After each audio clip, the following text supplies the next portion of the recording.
So, hi, today I'll be taking you through my branding process of creating a full brand identity for an event center brand in Lagos.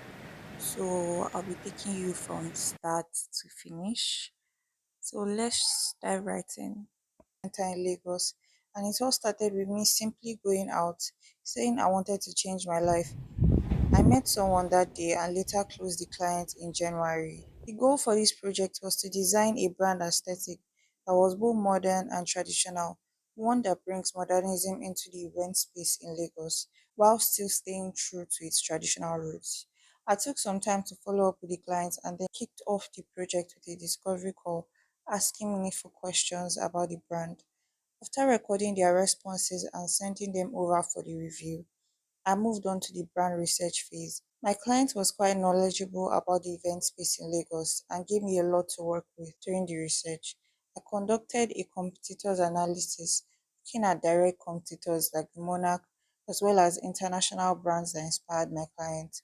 While analyzing competitors' pages, I noticed a trend of using gold in their branding, which I'll explain further in the video.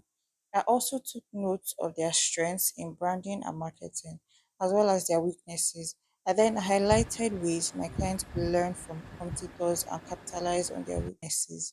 Next, I conducted a survey to understand the target audience's perception of the market and the services they had received. To do this, I sent the survey to my clients, who then shared it with people in their network who were of the age of marriage. I also shared it in a group where I knew there would be people in that demographic, similar to how a UX researcher would approach it. The responses helped inform the branding and marketing suggestions for both my clients and myself. After the survey, crafting the brand's promise, mission, values, brand messaging framework, and tone of voice became a seamless process. I went on to design two mood boards, which I sent to the client, and they went on to go with mood board A. Then I moved on to designing the logo. Before diving in, I brushed up on my custom type design skills, something I had been avoiding for a while. So I was excited to incorporate it into this project. I designed the first iteration of the logo, presented it to the client, and received their feedback. However, they didn't like the initial logo direction.